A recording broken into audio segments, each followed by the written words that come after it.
أعوذ بالله من الشيطان اللعين الرجيم بسم الله الرحمن الرحيم نحمده ونصلي على رسوله الكريم وبعد قال الله الحكيم بسم الله الرحمن الرحيم بقية الله خير لكم إن كنتم مؤمنين السلام علیکم ورحمۃ اللہ وبرکاتہ۔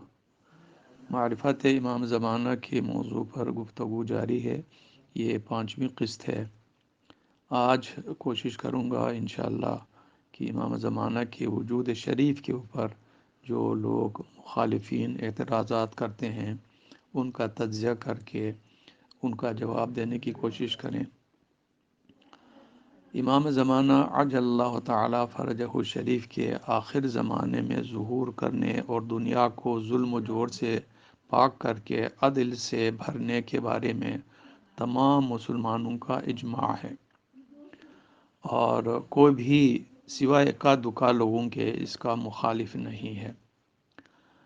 لیکن اس بارے میں کہ آیا امام زمانہ پیدا ہو کے اس دنیا میں غیبت کی زندگی گزار رہے ہیں یا وہ بعد میں پیدا ہوں گے، اختلاف ہے۔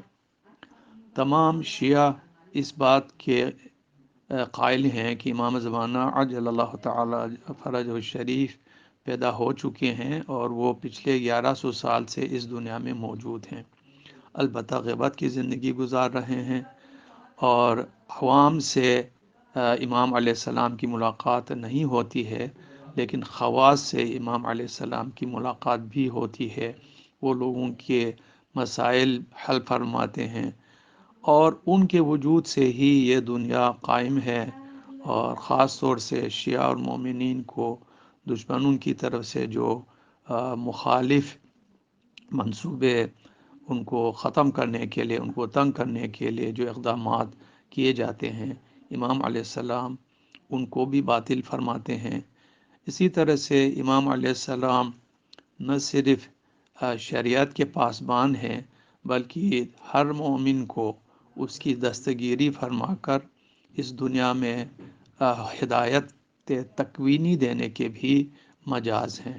یعنی امام علیہ السلام اپنے لطف خاص کے ذریعے سے مومنین کو جو باصلاحیت ہوتے ہیں صرف شریعت کے احکام کے حساب سے نہیں بلکہ خود اپنے لطف خاص سے ان کو ہدایت فرماتے ہیں۔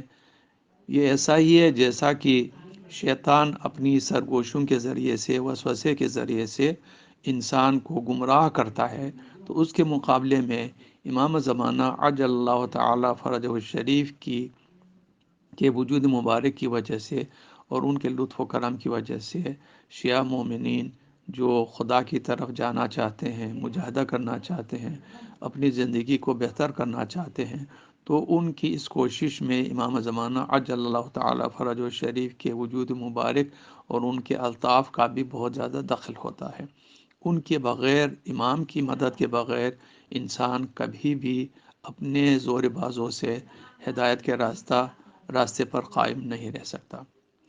تو ہم اس حیثیت کے قائل امام علیہ السلام کے، لیکن اہل سنت کے اکثر علماء ان کا یہ عقیدہ ہے کہ امام آخر زمانے میں پیدا ہوں گے۔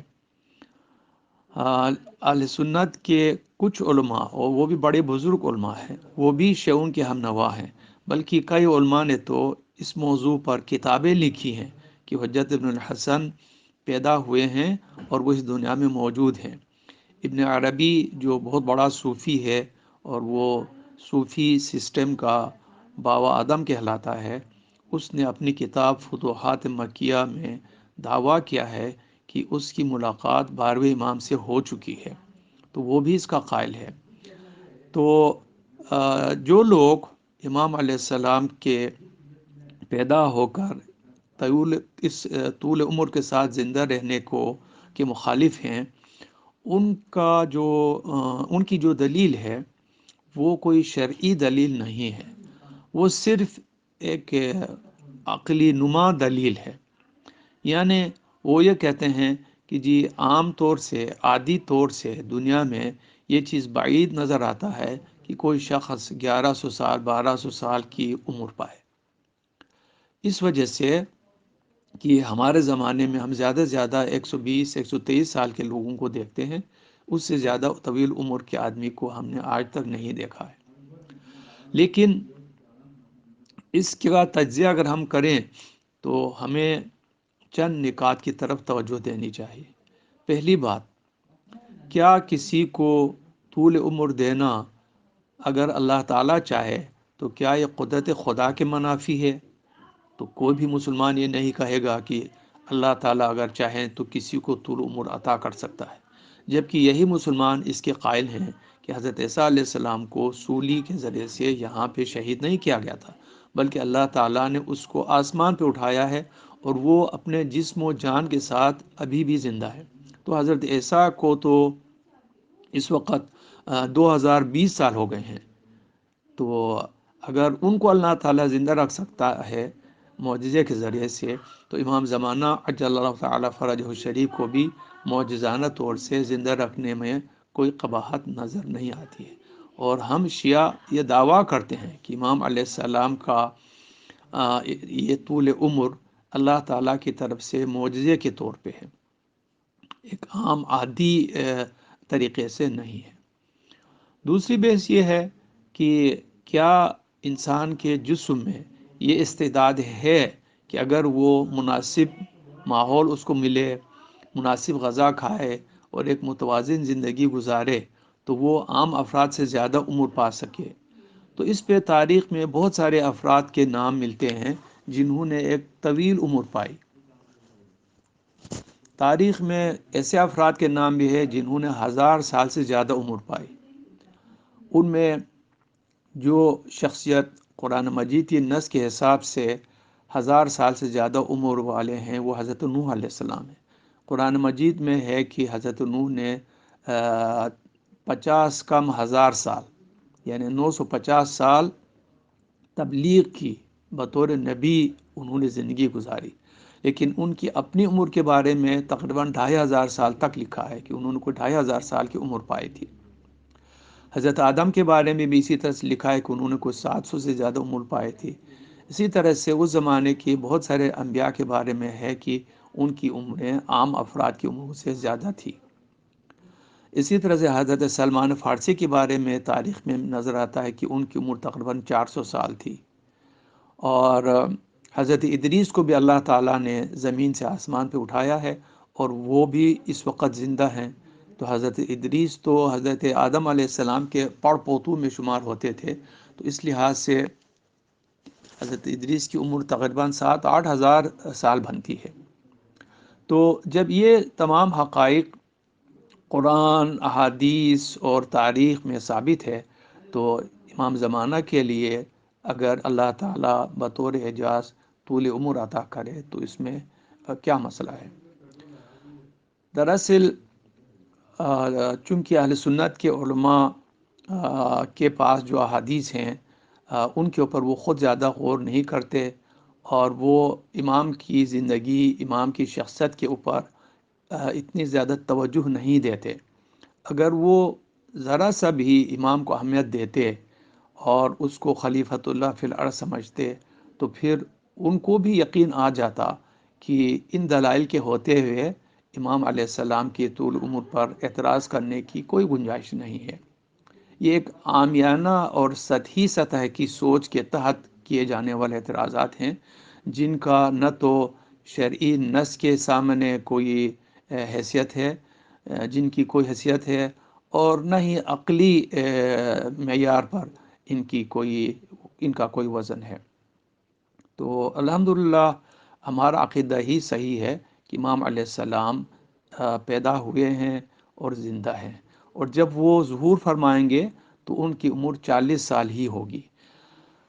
ہمارے لیے ان نصوص اور عقلی دلائل کے ساتھ ساتھ ایک بہت بڑی دلیل، اہم ترین دلیل یہ ہے کہ امام علیہ السلام کے والد گرامی امام حسن العسکری اور دادا امام علی النقی اور آپ کی والدہ گرامی حضرت نرگس خاتون، اور جس خاتون نے حضرت حکیمہ جس نے آپ کی ولادت کے موقع پہ دائی کا کردار ادا کیا تھا، یہ چاروں افراد سامرہ میں ایک مقبرے میں دفن ہیں۔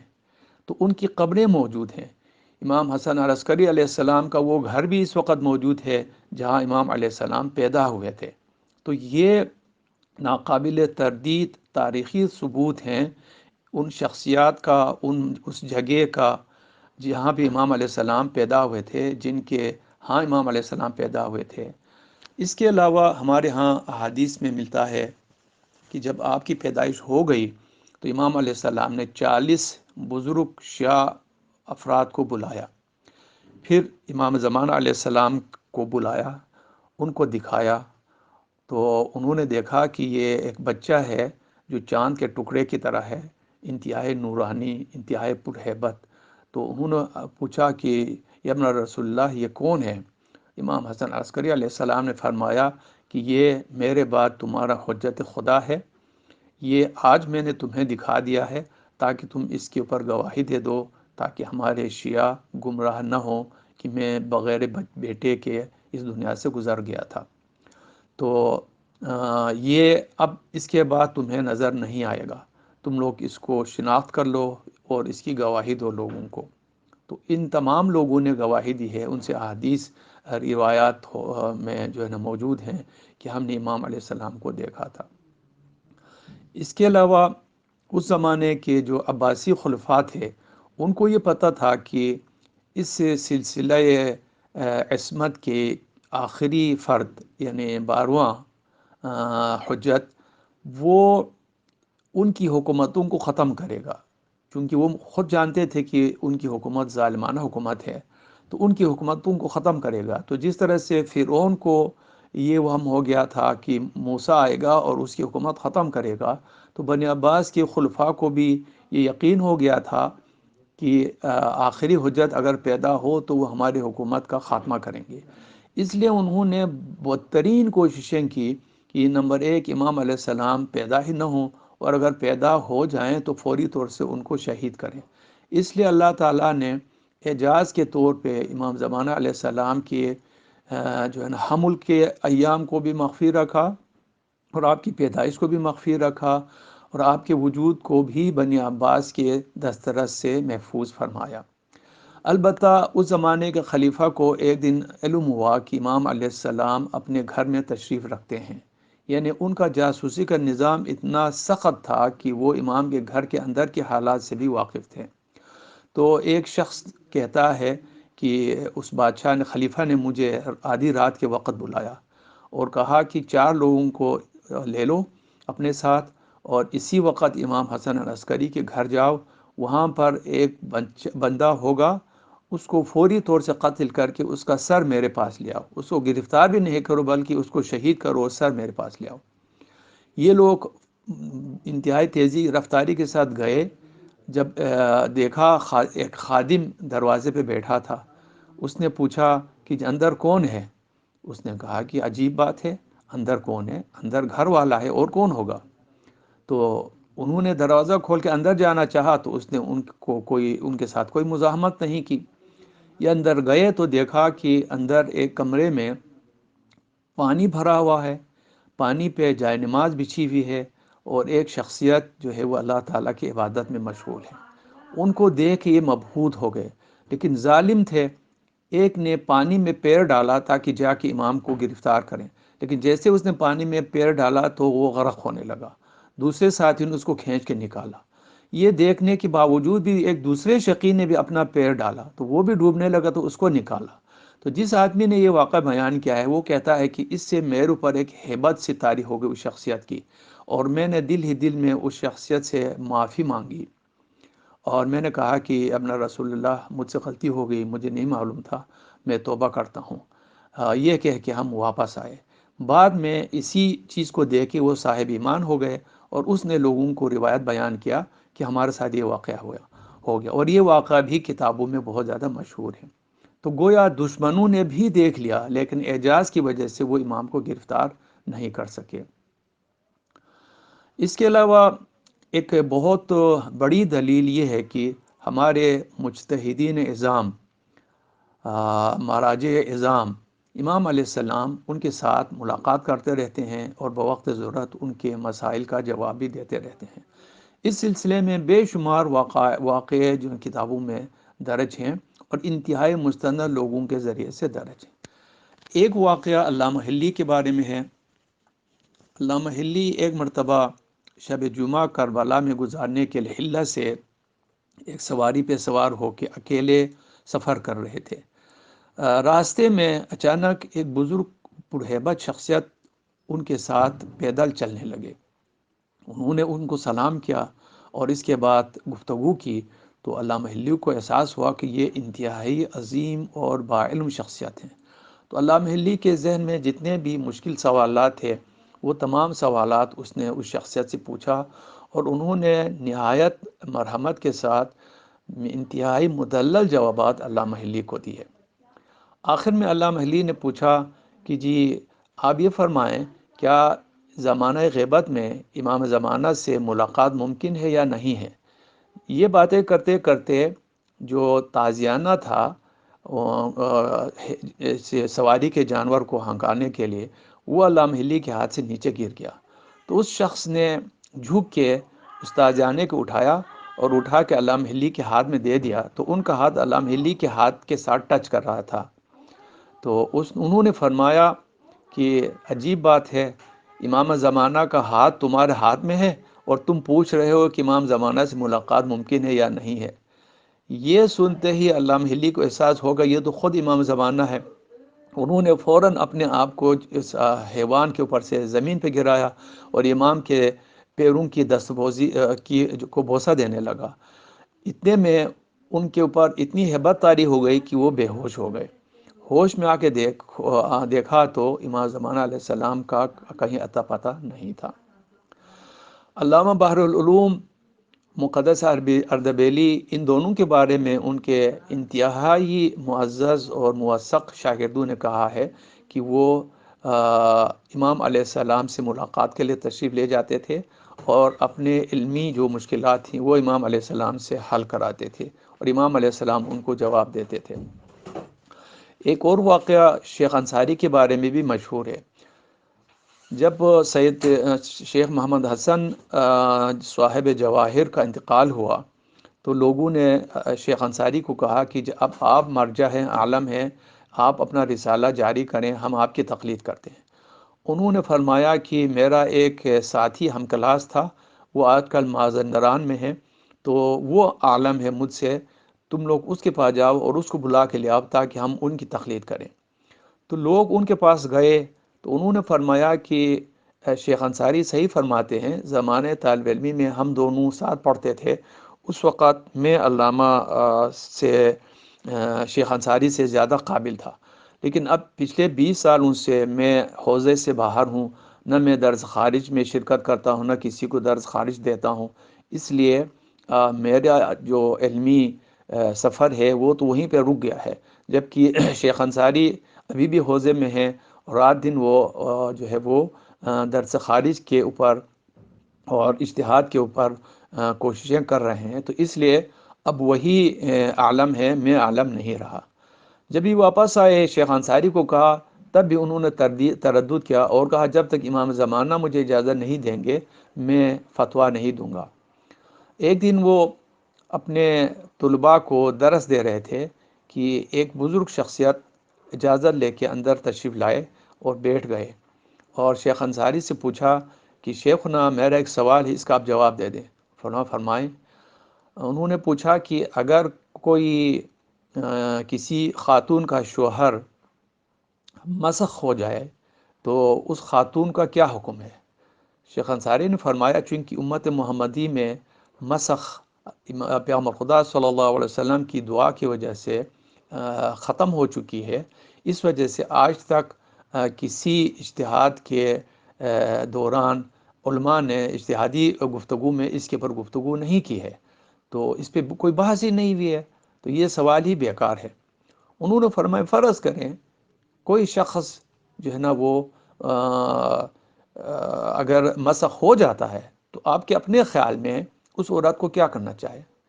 شیخ انصاری نے فوری طور سے فرمایا کہ اگر وہ مرد جمادات کی شکل میں یعنی پتھر، لکڑی، کوئلہ وغیرہ کی شکل میں مسخ ہو جائے تو اس عورت کو چاہیے کہ وہ عدہ وفات پوری کرے، اس کے بعد شادی کرے۔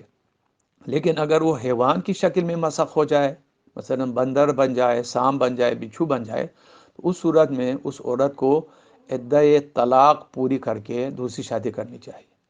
جیسے انہوں نے یہ فرمایا تو اس شخصیت نے 3 مرتبہ کہا انت المجتہد انت المجتہد انت المجتہد، یعنی آپ مجتہد ہیں، آپ مجتہد ہیں، آپ مجتہد ہیں، یہ کہا اور اٹھ کے چلے گئے۔ شیخ انصاری نے اپنے شاگردوں کو کہا باہر جا کے دیکھ لو کہ یہ کہاں گیا۔ شاگرد باہر آئے، آگے پیچھے ہر طرف ڈھونڈا، لیکن اس کا کہیں نشان عطا پتہ نہیں ملا۔ جب وہ واپس آئے تو شیخ انصاری نے فرمایا معلوم ہے یہ کون شخصیت تھی؟ انہوں نے کہا کہ جی ہمیں تو نہیں معلوم۔ انہوں نے فرمایا یہ امام زمانہ عجل اللہ تعالیٰ فرج و شریف تھے، وہ مجھے اجتہاد کی اجازت دینے کے لیے تشریف لائے تھے۔ اس کے بعد شیخ انصاری نے عالم ہونے اور مجتہد ہونے اور مرجع ہونے کا اعلان کیا اور اپنا رسالہ جاری کیا۔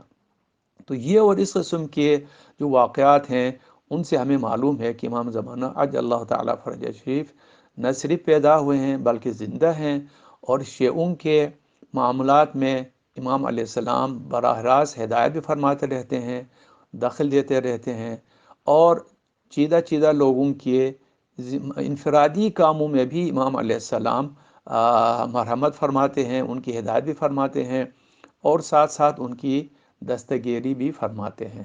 والسلام علیکم ورحمۃ اللہ وبرکاتہ۔